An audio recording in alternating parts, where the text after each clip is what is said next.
Trilhas da Democracia dá continuidade à série especial de 5 programas sobre os 60 anos do golpe de Estado de 1964, recebendo o antropólogo Anacleto Julião, filho do líder das Ligas Camponesas, criadas a partir do Engenho Galileia, no município de Vitória de Santo Antão, em Pernambuco, e também da líder do movimento revolucionário Tiradentes, Alexina Crespo.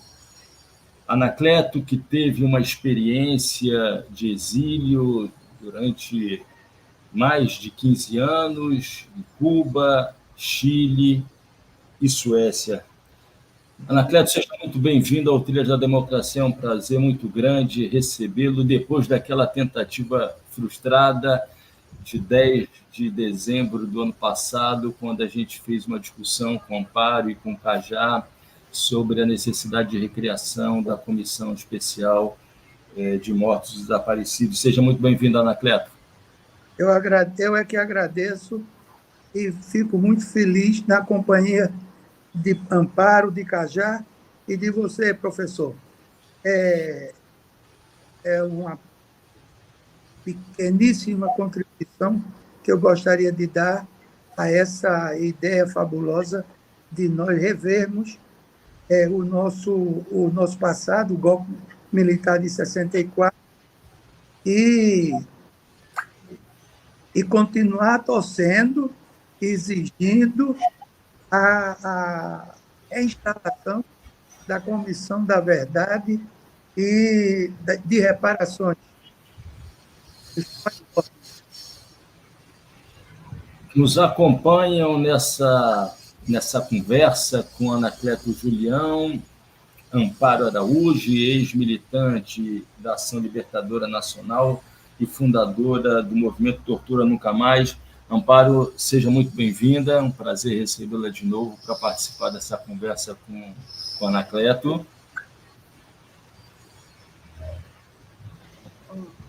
Boa tarde a todos. Anacleto, muito prazer em lhe rever. O Cajá e o professor Marco, é uma honra estar aqui. Vamos rememorar, manter viva essa nossa memória para que as gerações futuras possam, enfim, usufruir de um mundo mais justo e igualitário. E, completando essa mesa quadrada, Edivaldo Cajá, ex-preso político, coordenador da Comissão Memória, Verdade, Justiça e Restauração de Pernambuco, do Comitê Central do Partido Comunista Revolucionário. Seja muito bem-vindo, Cajá. Obrigado, Marco, Amparo e Anacleto, que são companheiros da coordenação do nosso Comitê Memória, Verdade, Justiça, Reparação e Democracia em Pernambuco. Estamos aqui às suas ordens, companheiro Marco Mondaini, não só cuidando da memória, mas cuidando do presente para assegurar um futuro de democracia para o nosso povo. Anacleto, como eu dizia, no dia 10 de dezembro do ano passado, estava programada a tua participação e, por conta de problemas técnicos, você não tomou parte daquele programa que contou exatamente com a presença de Amparo e Cajá. Mas hoje, felizmente, você está conosco e eu não poderia deixar de iniciar essa entrevista pedindo a você que avaliasse a fala do presidente Lula na recente entrevista ao jornalista Kennedy Alencar, na qual o presidente afirmou, abro aspas, que o golpe de 64 faz parte da história e que ele não ficará remoendo para sempre essa parte da história do Brasil, pois ele precisa, mais uma vez, entre aspas, tocar esse país para frente.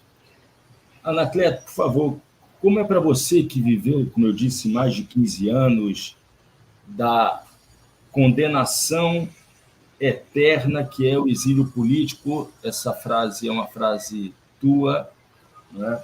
como é para você que viveu uma boa parte da tua adolescência, infância, adolescência e juventude, nessa condenação eterna que é o exílio político, escutando essas palavras do presidente que nós todos ajudamos, todos e todas ajudamos a eleger em 2022. Por favor, Anacleto. Olha, eu acho que a fala do presidente Lula foi de uma infelicidade muito grande, chegando a ser burlesca, chegando a ser desrespeitosa, chegando a ser uma injustiça contra todos aqueles que lutaram pela redemocratização do país.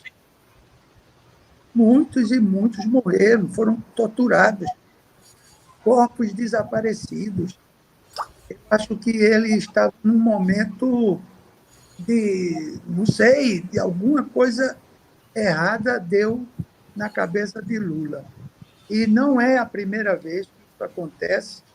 Durante os últimos meses, Lula tem falado de improviso e tem sido incoerente com relação à luta de todos os nossos companheiros, dos nossos familiares, de presos, torturados, mortos, assassinados pela ditadura e exilados. Lamento muito mesmo. E eu espero que a retratação seja feita na prática. Nós não queremos desculpas do presidente. Nós não queremos isso. Nós queremos que ele atue coerentemente, reinstalando a Comissão da Justiça, da Verdade. Essa é, na prática, o que ele deve ter o dever cívico, o dever patriótico de fazer. Essa é a minha opinião, bem concretamente. Anacleto, não seriam poucos os assuntos que nós poderíamos tratar nessa entrevista, mas a nossa opção foi, dentro dessa série especial de 5 programas, focar na tua experiência, nas tuas memórias de exilado político em 3 países. Em Cuba, inicialmente, depois Chile e, por fim, Suécia. Você tinha 12 anos quando saiu de Pernambuco rumo a Havana, e antes mesmo da eclosão do golpe de 1964. Eu mostro agora, compartilho com os nossos ouvintes, espectadores, uma foto tua com a tua família em Havana, a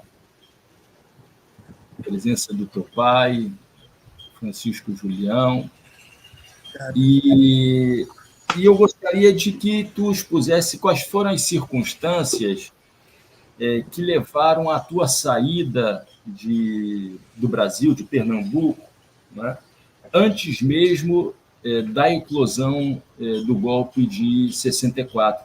Por favor, Amparo, Cajá, a qualquer momento vocês podem interagir com o Anacleto a fim de aprofundar essa rememorização da experiência do Anacleto. Por favor, Anacleto. Veja, eu costumo dizer, na verdade, esse foi o único período durante a minha infância. Esse foi o único período que realmente eu fui uma pessoa feliz. E também aprendi muito, porque nós estávamos, minha família toda estava engajada na resistência a favor da reforma agrária, e a liderança da reforma agrária era Francisco Julião. Às vezes nós esquecemos, ou eles esqueceram, ou querem que nós esqueçamos da participação da mulher em toda essa luta. Exemplo disso é Amparo, que está conosco aqui. E a companheira Alexina, minha mãe, também ela tinha esse dom de professora. Ela conversava, explicava a situação que vivíamos. Então, na minha casa, ali na rua Cruz Macedo, 99 Caxangá, ali visitavam nossa casa centenas de camponeses que tinham sido expulsos da terra, que tinham sido maltratados, mesmo torturados pelos grandes senhores de terra, os usineiros, e isso faz com que a pessoa aprenda muito. Ela sempre nos orientava, e ela foi minha grande orientadora para que eu tivesse consciência daquela realidade, e começamos a sofrer muito com relação a atentados lá na minha casa, carta anônima, prometendo que iriam nos enforcar, cada um ia ser enforcado num pé de pau, lá naquele terreno onde estava a nossa casa, que não era nossa, alugada, mas que ali vivíamos. Então, foi nessas circunstâncias que a Alexina ela se tornou uma espécie de embaixadora das ligas camponesas pelo mundo afora. E a relação das ligas com Cuba era muito forte e muito estreita. Então, ela conversando com Fidel Castro, ele disse: olha, por que você não manda os meninos para cá? Porque vão terminar acabando com toda a família, ou vocês podem, enviando-los para cá, vocês podem trabalhar mais tranquilamente na questão da terra. E assim foi esse convite que nós decidimos que iríamos para Cuba.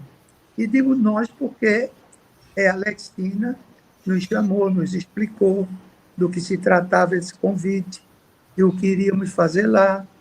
Começou a nos ensinar um pouco as músicas revolucionárias de Cuba, e assim fomos.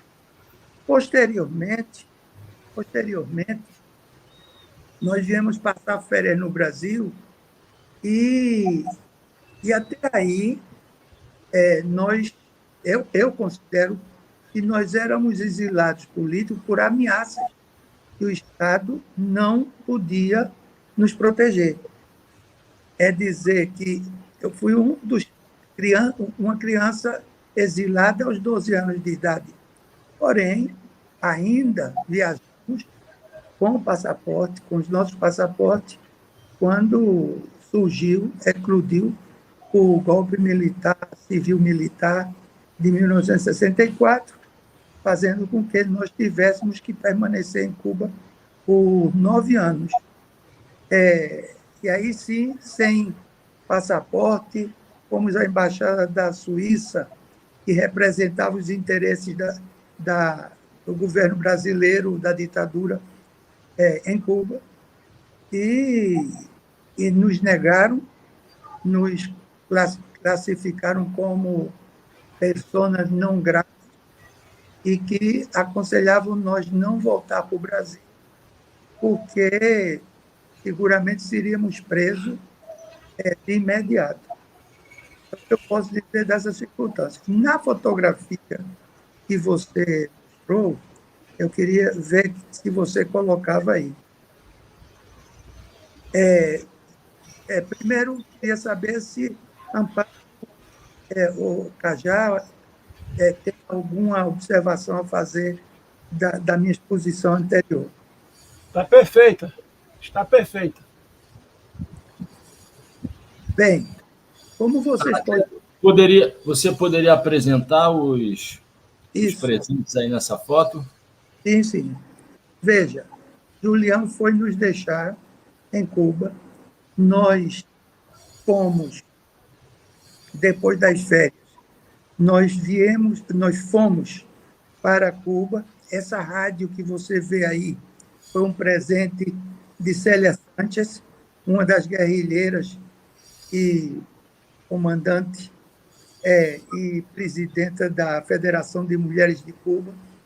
ela nos deu porque essa rádio podia captar notícias do Brasil e de outros países.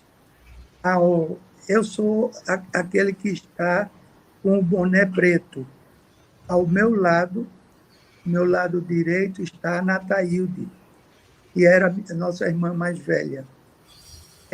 Olhando para Francisco Julião, está minha outra irmã, Anatilde, e depois vem Julião e o meu irmão, Anatólio Julião.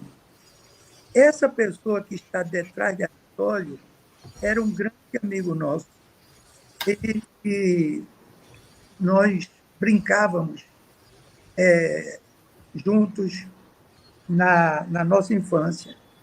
E ele, toda vez que o pai dele estava bêbado ou agressivo, ele ia se esconder lá em casa.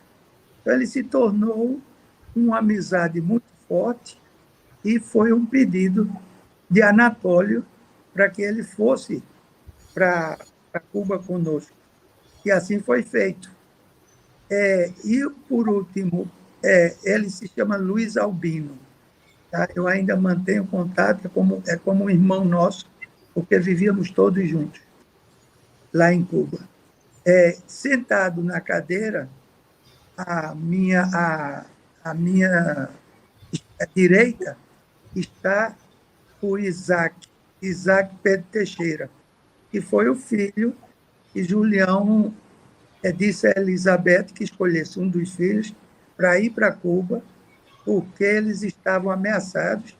O Pedro Teixeira já havia sido assassinado, a irmã de Isaac, mais velha, se suicidou, tomando veneno para rato, e o filho, homem mais velho, ele sofreu um atentado, levou um tiro na cabeça, mas ainda bem que não chegou a falecer.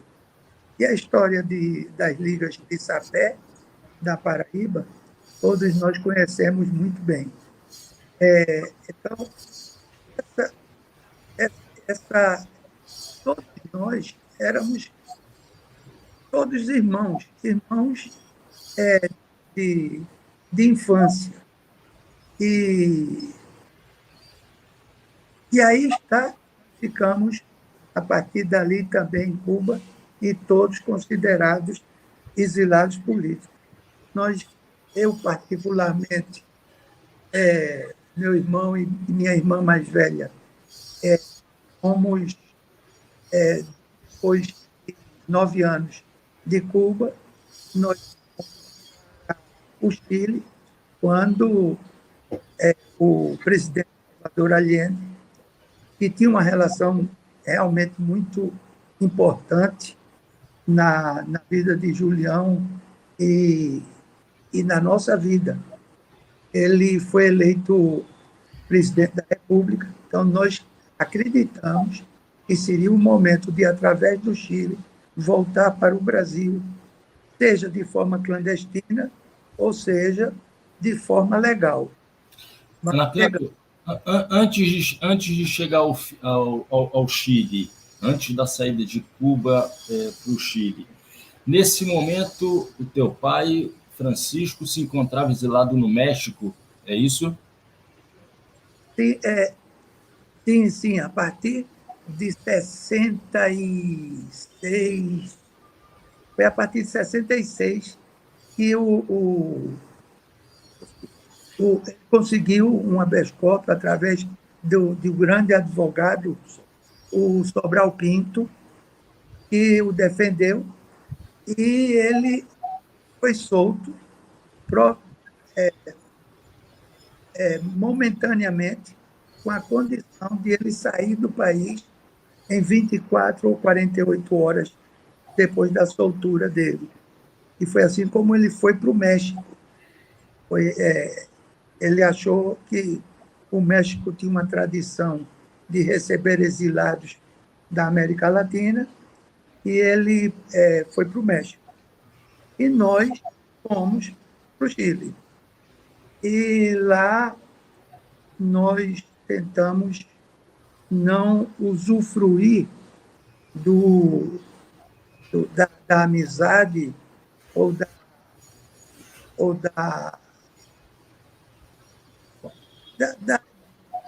de amigos mesmo que era o Salvador Allende com relação à nossa família. Eu tenho um ponto importante a dizer, que quando Julião foi preso durante a ditadura, ele saiu do Congresso Nacional e ele foi para Goiás, onde ele ficou clandestino. Mas houve alguma delação do paradeiro dele e ele foi preso pela ditadura. Nesse momento, a notícia que as rádios e televisões deram foi que Julião tinha sido morto em combate, mas isso era uma inverdade, não era verdadeira essa afirmação. E Salvador Allende, apesar de não estar sabendo das condições que ele estava, ele reuniu a imprensa internacional e assegurou que Julião estava vivo e que ele não havia morto. E então, dessa forma, a notícia foi para todo lado, foi para todo mundo, e ele então foi responsável para que não o matassem.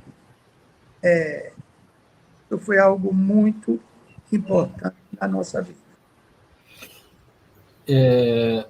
Anacleto, voltando à circunstância lá nos idos de 1972, da saída, da tua saída para o Chile com a tua mãe, Alexina, a ideia era, na verdade, chegar ao Chile para organizar o retorno ao Brasil. Era essa Sim, a ideia? A ideia era essa. Que nós, a partir do Chile, pudéssemos, de uma ou outra forma, ou clandestinamente, ou legalmente, voltar ao Brasil. Porém, já naquela época, haviam muitos exilados políticos brasileiros morando no Chile. E como também muitos exilados, eles trocados pelos embaixadores, foram também para Cuba e outros foram para o Chile. Em Cuba nós encontramos grandes companheiros. Inclusive, eu posso mencionar 2 nomes que nós temos que continuar lembrando essas personalidades heróicas que lutaram contra a ditadura. Um deles foi o Marighella, que esteve lá na nossa casa e procurando informações de Alexina sobre as ligas camponesas e os locais das ligas onde era mais forte. E ele, obviamente, que já tinha a intenção de voltar para lutar com a guerrilha urbana, mas depois ir para o campo, para a guerrilha no interior do Brasil.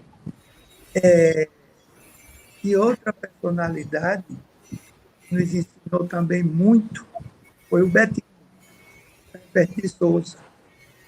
Nós éramos ainda muito jovens, mas ele se preocupou em nos reunir um grupo de uns 6 jovens ou 7 jovens para tratar de ler sobre o maoísmo, sobre a guerra de guerrilha, sobre a guerra popular, e outras personalidades e outros companheiros que passaram por lá com a intenção. E nós sempre pedimos para que nós voltássemos. Nossa intenção era realmente nos incorporar à luta no Brasil. Mas... Só para cruzar as trajetórias, Amparo, nesse momento, 1972, 1973, onde você se encontrava? Nesse momento em que Anacleto e Alexia saíam de Cuba e foram para o Chile, depois do Chile indo para a Suécia. Nesse contexto dos anos 72, 73, você se encontrava onde? Eu me encontrava em São Paulo, militando na Ação Libertadora Nacional. Nesse momento, meu irmão tinha voltado do treinamento militar dele em Cuba, ele volta em dezembro de 70, eu me reencontro com ele em janeiro de 71, num ponto, lá no bairro do Ipiranga, e como eu tinha ficado um pouco, vamos dizer, desconectada da Ação Libertadora Nacional, aí no que ele volta, eu me reincorporei às ações, né? Aí continuo com a minha formação política, tenho a minha formação militar também com ele, e José Milton Barbosa, e isso fica o primeiro semestre de 71, meu irmão ainda estava vivo, aí ele é morto, ele é preso e é morto sob tortura em junho de 71, eu só sei, foi logo após o meu aniversário, que é 16 de junho, nessa semana, né, ou seja, na segunda quinzena de junho, que ele é preso e morto sob tortura. Aí, em seguida, eu passo a ser a pessoa responsável pela casa onde mora o comando da organização. Na época, era o Yuri Xavier Pereira, né, e eu fico em São Paulo até 73, quando o Yuri é morto, aí nós nos mudamos para o Rio de Janeiro. Era uma época de clandestinidade assim imensa, né? Total clandestinidade. A gente só saímos de casa para atividades essenciais, para tarefas revolucionárias e arriscadas, né? E então era essa a realidade. De 70 a 74 é um dos piores períodos aqui da ditadura, da repressão. É a época em que se mata, se prende, tortura e mata e desaparece com a maioria dos militantes. Então era esse o contexto que nós vivíamos aqui no Brasil. Se você tivesse voltado, Anacleto, você e sua família provavelmente não teriam sobrevivido. Uhum. Cajá, amparo clandestino, Anacleto no exílio. Você, nesse período, se encontrava onde? Eu me encontrava em Recife, estava no trabalho de reorganizar ou reconstruir o trabalho de resistência. E neste ano foi o ano que mais se matou revolucionários. 72, 73. 73 mais foi o pico, diante do governo do Carrasco Azul Médici. Pode olhar o gráfico da quantidade de jovens de 20 a 30 anos que foram assassinados, sequestrados, torturados, estuprados, violentados, e depois de assassinados, eles estavam pondo em prática no auge dessa política de sumir com os corpos.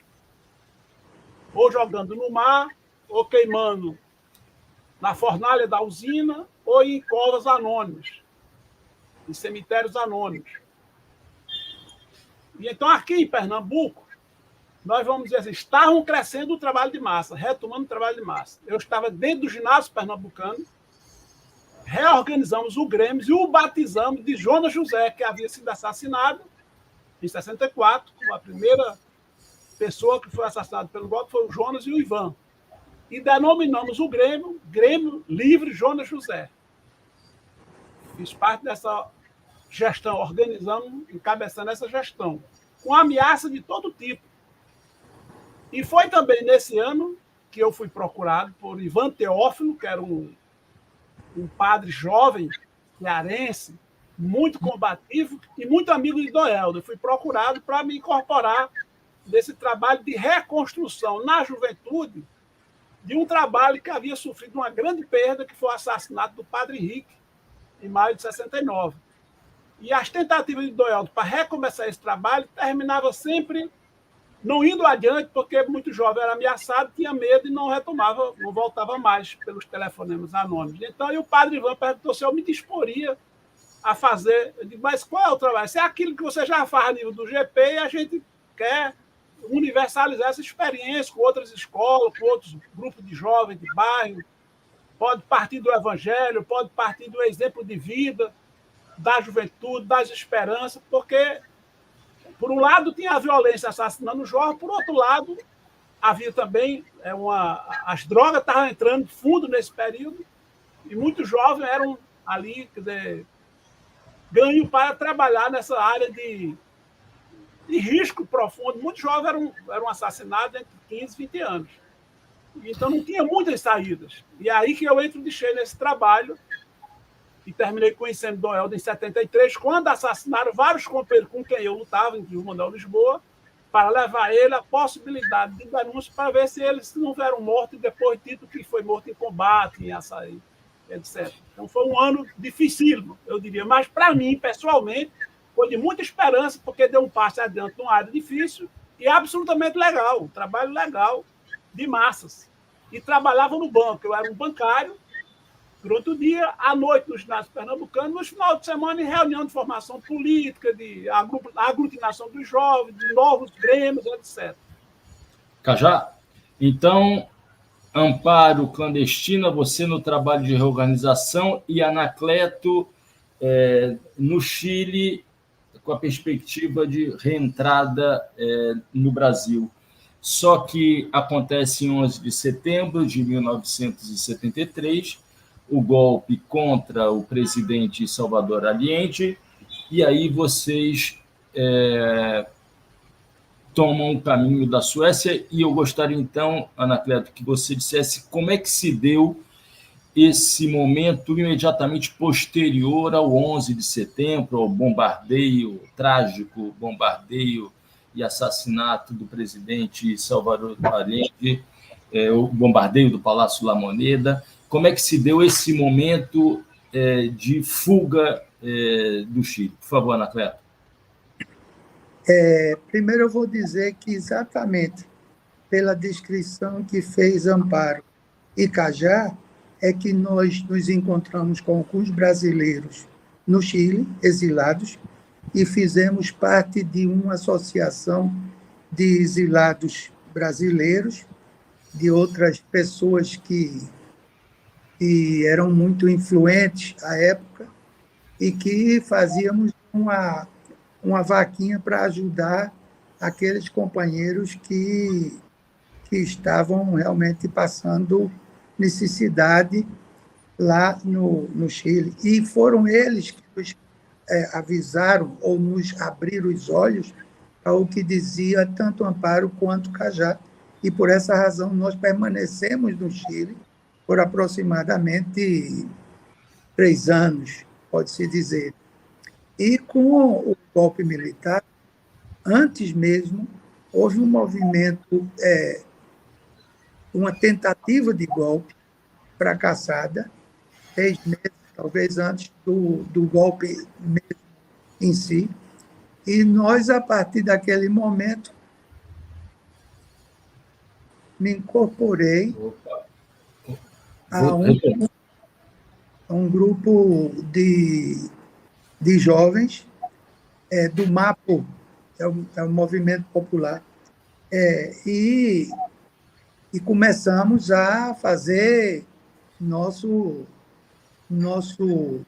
planos para quando houvesse um golpe. Acho que o que nos salvou naquele momento no Chile foram alguns fatores.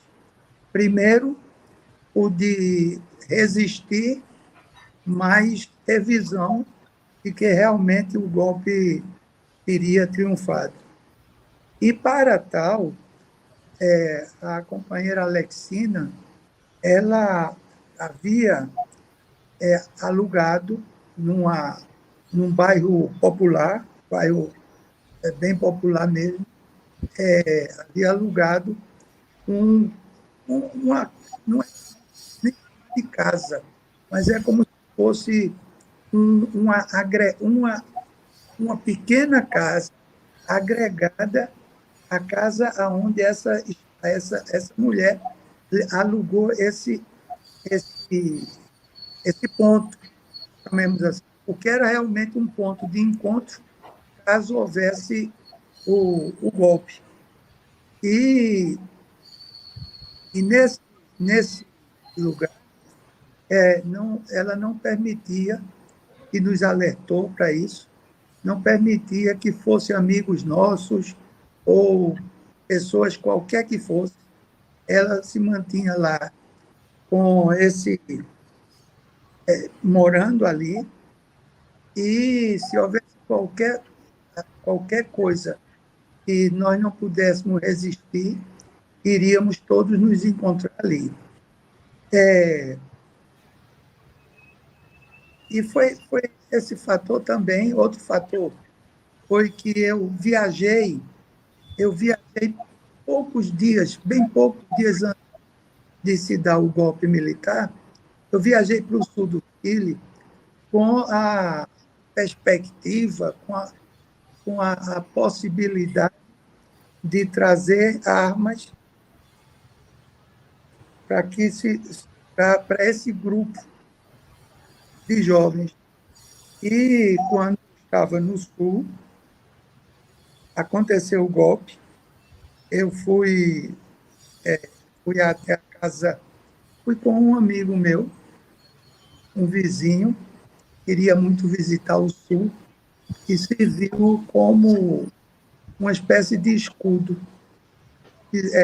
Quando nós soubemos do golpe, imediatamente eu perdi o contato com a pessoa que queria nos fornecer algumas armas de pouco calibre, não eram armas poderosas, não. Mas o dono de uma fazenda lá no sul, ele se encantou em conhecer um brasileiro e estava muito bem, sim, senhor, mas todos eles eram contra o Salvador Allende. De qualquer maneira, eu consegui, através da namorada de um militar, e também ela nos ajudou para ter um salvo-conduto que eu pudesse voltar para Santiago.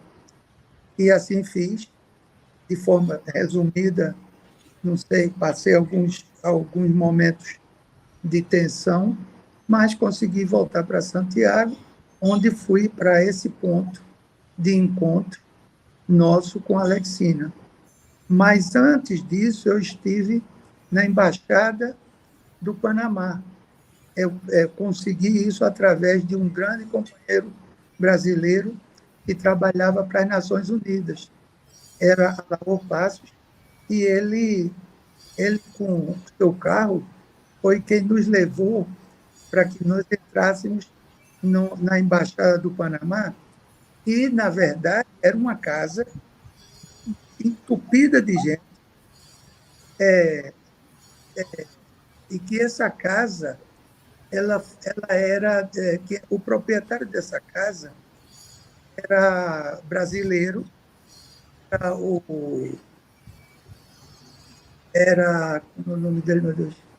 Bom, esse companheiro brasileiro, ele cedeu essa casa, onde a Embaixada do Panamá fincou sua bandeira, transformando aquilo num agregado da Embaixada do Panamá. Mas minha irmã, a Hilde, ela tinha sido presa, estava no Estádio Nacional do Chile, onde haviam centenas e centenas de companheiros e companheiras presos no Estádio Nacional de Futebol, lá em Santiago. E quem a salvou foi porque o então companheiro da minha irmã, ele foi até a Embaixada de Cuba, mas a Embaixada de Cuba já havia se retirado os companheiros cubanos, E quem estava à frente, representando os interesses de Cuba no Chile, era o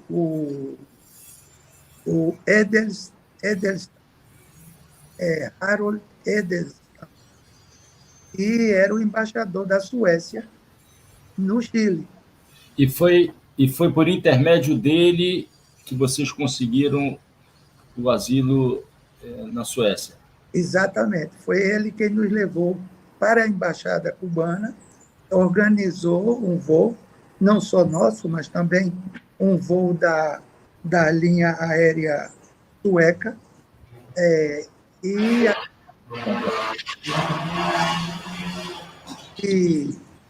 do Uruguai, da Argentina, do Brasil e outros mais, da Bolívia.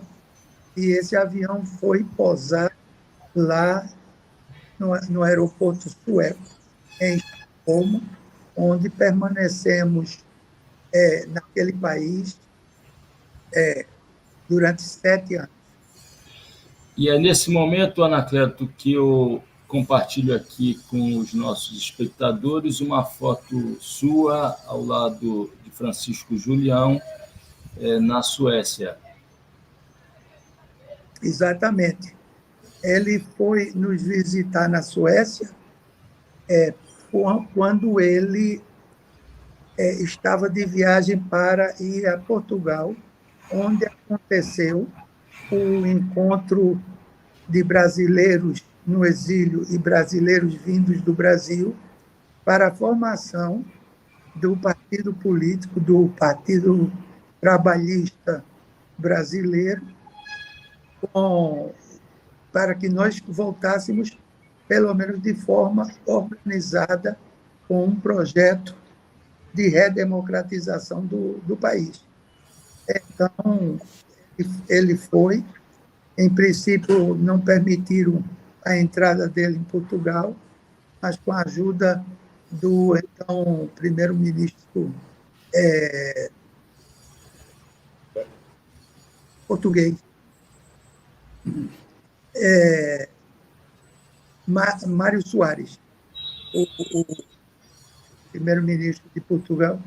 Ele ainda não era primeiro-ministro, mas ele era deputado federal e fez a Uma das principais lideranças do Partido Socialista Português, né? Exatamente, era do Partido Socialista Português.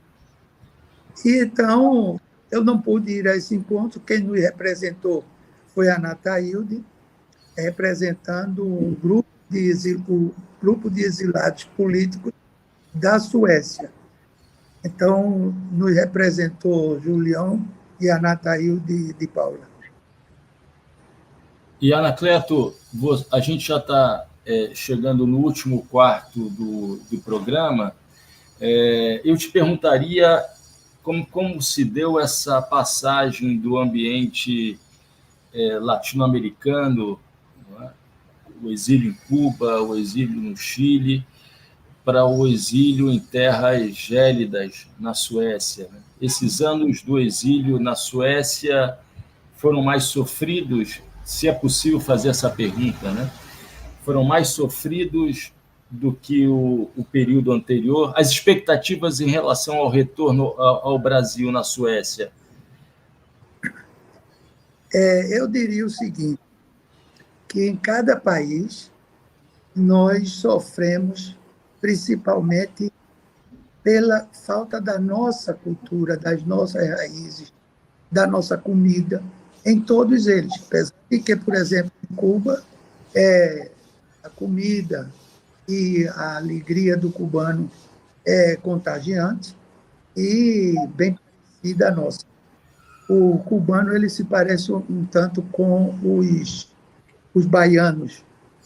Então, mas você sempre naquela expectativa de voltar ao Brasil. É muito sofrido, realmente é muito sofrido. Mas isso nem se compara ao sofrimento daqueles que entregaram suas vidas para termos a anistia política. Eu sempre fui muito grato pela luta dos comitês pela anistia e sempre muito solidário, o máximo que eu pude ser solidário, exatamente com essas pessoas militantes, companheiros e companheiras que entregaram até mesmo sua vida, entregaram a sua alma à redemocratização do país. Realmente a Suécia tem uma cultura totalmente diferente, mas aprendemos muita coisa. Aprendemos realmente muita coisa lá também. E sempre me engajei. Em todos esses países eu sempre me engajei e sempre estive perto, mais perto do que é normal, com relação à Suécia. A Suécia dá oportunidades a todos os estrangeiros, mas também ela exige do estrangeiro uma atitude que seja positiva com relação ao país. Eu trabalhei bem junto com o Partido Comunista Sueco e com o Partido Social Democrata da Suécia, inclusive com a juventude do Partido Democrático da Suécia. Anacleto, desculpa te interromper. Você dizia que Francisco Julião havia ido à Suécia para depois participar de um encontro, que era o encontro da reorganização do Partido Trabalhista Brasileiro. À época, a sigla ainda não era alvo de disputa, né? E a sigla acabou sendo perdida por Brizola, né? Mas você participou e, quando regressa ao Brasil, depois de 1979, você se integra aos quadros desse grupo do qual participou Brizola, Darcy Ribeiro, não é? E como é que se deu esse retorno ao Brasil após a anistia em 1979? E eu gostaria de fazer a mesma trajetória que fizemos há pouco, Amparo e Cajá, né? Em 1979, no momento em que Anacleto retornava ao Brasil para se unir ao grupo de Brizola, Amparo onde se encontrava e Cajá onde se encontrava. Primeiro, Anacleto. Veja, nós já saímos da Suécia para o Brasil engajados nesse projeto político partidário. Por outro lado, dizer o seguinte,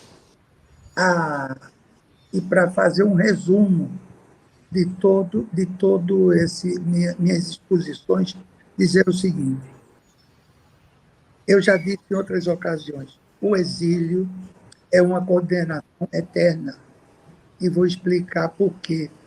Porque quando você volta ao seu país, na verdade, eu voltei para reencontrar minhas raízes, mas também para reconhecer e conhecer um Brasil que eu tinha deixado com 12 anos de idade.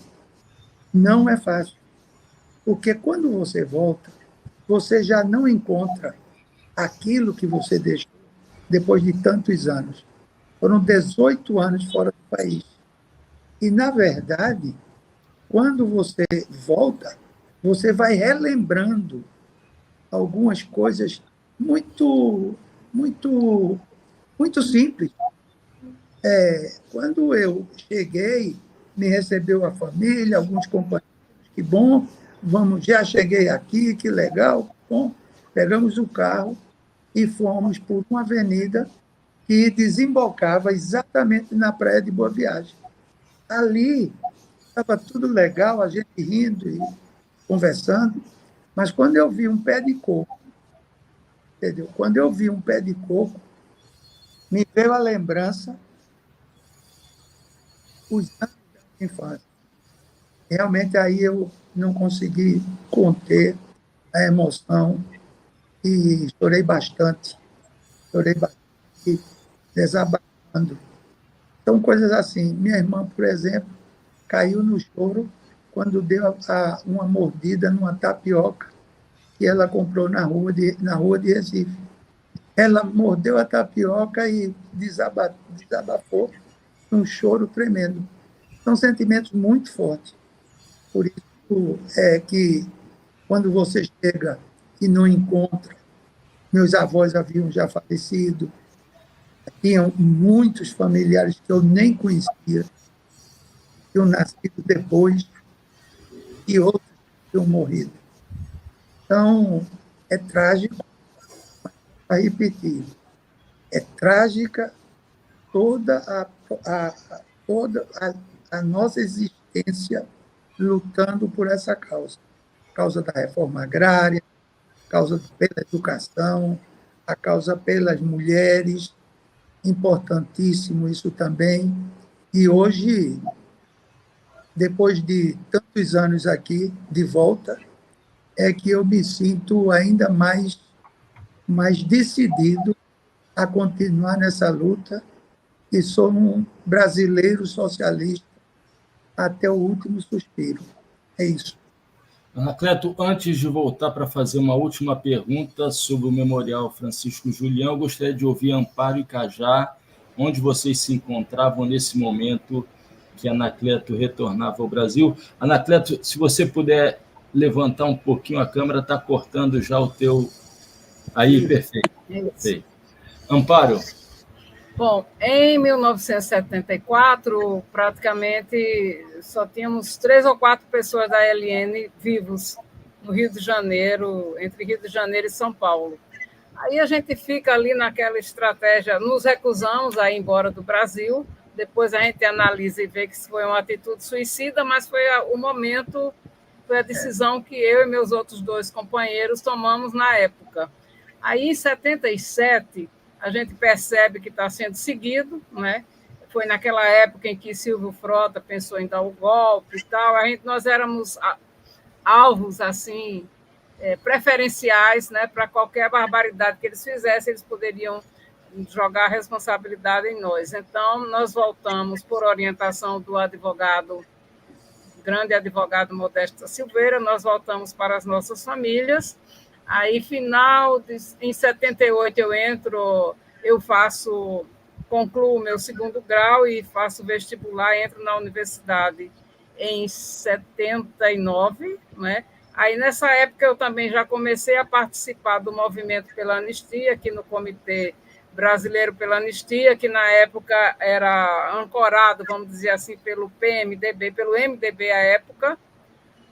Aí, em seguida, eu entrei na universidade, aí teve o primeiro congresso da anistia, que foi em Salvador, eu fui participar. Aí teve a votação da anistia em agosto de 79, aí a vida assim começa...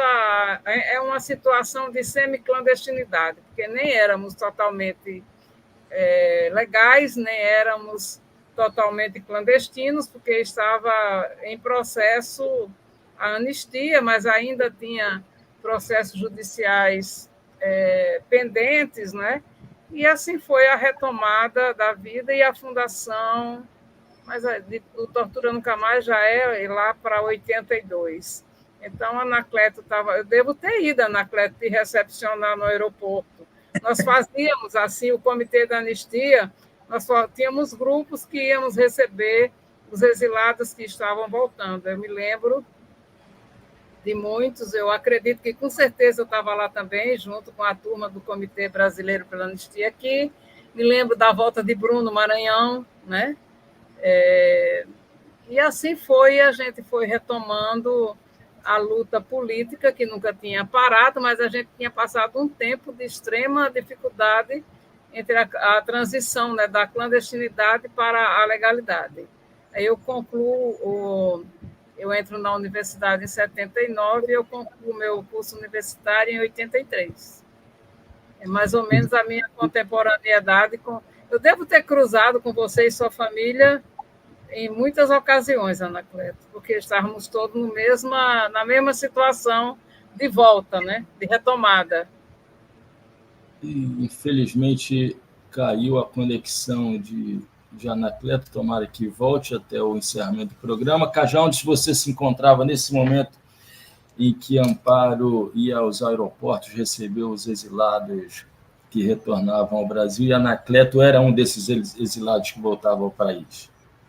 Eu estava em pleno engajamento na campanha pela anistia ampla, geral e restrita, pela campanha pela convocação da Assembleia Nacional Constituinte, na campanha pela reorganização da União Nacional dos Estudantes e integrante, membro efetivo da Comissão de Justiça e Paz da Arquidiocese de Olinda e Recife, presidida por Dom Helder Câmara, e também integrava o Comitê Pernambucano pela Anistia, presidida pelo companheiro Eduardo Chaves Pandolfi, grande presidente, Eduardo Chaves Pandolfi.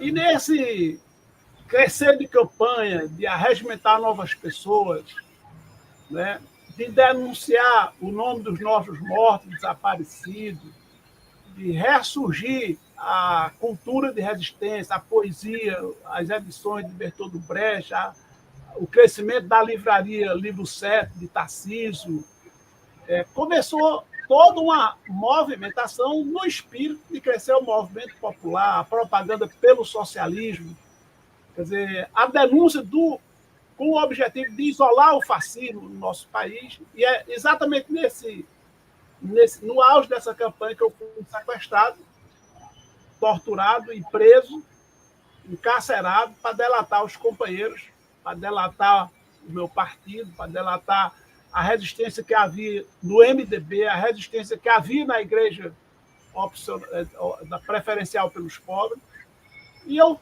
fui cumprir um dever que já esperava que pudesse acontecer em qualquer momento, de não dar uma só informação para os carrascos da ditadura. E consegui fazê-lo. Primeira sessão, segunda, terceira, quarta, quinta. Quer dizer, e esse sofrimento aumenta. Quando eu menos espero, as coisas começaram a mudar. Depois de 3 dias de tortura seguida, e eu sem perceber, isolado de tudo e de todos, sem qualquer comunicação, foi o rebentamento da greve da Universidade Federal de Pernambuco, né, numa assembleia do meu curso, eu era estudante do curso de Ciências Sociais, né, que ampliou e convocou uma geral com o DCE, aí foi o DCE da Federal, da Católica, e decretaram a greve com aquele título: Cajá está sendo torturado e você vai às aulas? E isso impediu, eu posso dizer sem nenhum exagero, não é uma hipérbole, que as mãos dos torturadores foram atadas naquele instante com essa greve. E Dom Helder conseguiu também, nesse mesmo período, levar a sua denúncia na Europa, no exterior, nos Estados Unidos. Então, o Papa Paulo VI manda um telegrama pedindo ao Geisel a preservação da vida do líder estudantil Edival Lúcio Cajá. Então, este período em que eu estava indo para o aeroporto, quer dizer, fui impedido, fui agarrado, isso é maio de 78. E fico preso até julho de 79, até 1º de julho de 79. E a anistia vem em agosto. Eu estou em julho, a anistia vem no dia 28 de agosto do mesmo ano, de 78. Então, antes que ela fosse decretada, eu fui julgado na auditoria militar, um julgamento com as 300 pessoas. Isso não podia, isso não era permitido, não acontecia. Com palavra de ordem embaixo, no prédio da auditoria militar desses jovens, o padre Reginaldo Veloso, o DCE, com palavras de ordem pela anistia, música, Vandré, etc. E o julgamento rolando em cima, com Idibal Piveta. Do Rio veio aquele companheiro que depois foi ministro da Justiça do governo Brizola. Né? Qual é o nome dele, meu Deus? Está vivo ainda ele. Como? Opa, Anacleto. Chegou, Anacleto. Chegou, Anacleto, para o encerramento. Cajá, só para a gente está chegando ao fim, e eu gostaria de fazer uma última pergunta ao Anacleto para a gente encerrar esse programa, esse registro histórico. Anacleto, como é que se encontra a construção do Memorial Francisco Julião? Veja, pouco a pouco, nós vamos conseguindo bem pouca coisa, mas a grande notícia é que na comemoração dos 69 anos da fundação da primeira Liga Camponesa, na Galileia, Vitória de Santo Antão, houve um público muito grande, bastante grande mesmo. Não saberia calcular bem, mas 300 pessoas ou coisa assim. Muitos visitantes de escolas estão indo lá constantemente. Aquilo ali foi a reforma que se fez na Biblioteca José Ari dos Prazeres. Foi muito bem feita. Então, algumas placas indicativas do memorial também foram colocadas. Portanto, pouco a pouco. Nós temos agora, e vamos iniciar com um grupo de professores da Universidade Federal de Pernambuco, um estudo e uma educação histórica das famílias que ali moram, e através do Fundo Cultura foi conseguido um montante de R$100 mil, que já está em poder do responsável por esse estudo todo que se fará. Também, acho que a nossa luta, e lá eu disse naquela ocasião, muitas ONGs participaram dessa luta, e temos que reconhecer o papel importantíssimo que teve o Comitê Memória, Verdade e Justiça de Pernambuco, porque nós fizemos 2 incursões no interior. Jornada no campo, né? Jornada no campo. Exatamente, jornadas no campo. E, bem, a nossa luta vai continuar até que aquilo se tenha melhores condições para que as pessoas visitem e aprendam ou rememorem sua história.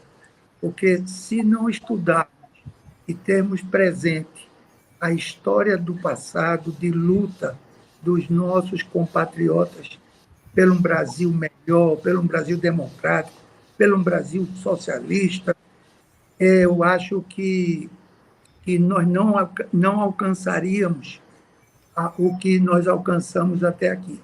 Isso tem que ser reconhecido e também continuar lutando. Aquilo já é um memorial. Tivemos o apoio da prefeitura, com o atual prefeito, Prefeito Paulo, de Vitória, mas... Vitória de Santo Antão. Vitória de Santo... Fica a 50 quilômetros de Recife. Exatamente. Pronto, isso é o que eu posso resumidamente dizer. Acho que nós vamos... sim, nós temos um contato agora, sim, mais forte, mais coeso, junto com o Memorial das Ligas do Nordeste, que se encontra lá na Paraíba, na casa que habitava João Pedro Teixeira quando ele foi assassinado. Em Sapé, exatamente, Cajá. Obrigado pela lembrança. E agora sim temos um contato, eles querem que trabalhemos juntos, e eu estou aguardando uma professora da universidade, que é atualmente a presidenta do memorial em Sapé, ela quer vir aqui para que nós possamos coordenar como parte da lembrança dos 60 anos do golpe civil-militar no Brasil. Nós não podemos deixar em branco essa data. E Anacleto, em nome dessa memória, que no próximo programa, no 3º episódio dessa série debater, para não esquecer, que nós receberemos, o Trilhas da Democracia receberá Yara Xavier e Léo Alves para fazer a discussão sobre os presos, torturados, mortos e desaparecidos pela ditadura instalada no Brasil em 1964. Anacleto, muitíssimo obrigado. É um prazer poder vê-lo aqui. Muito obrigado, Amparo, mais uma vez. Muito obrigado, Cajá.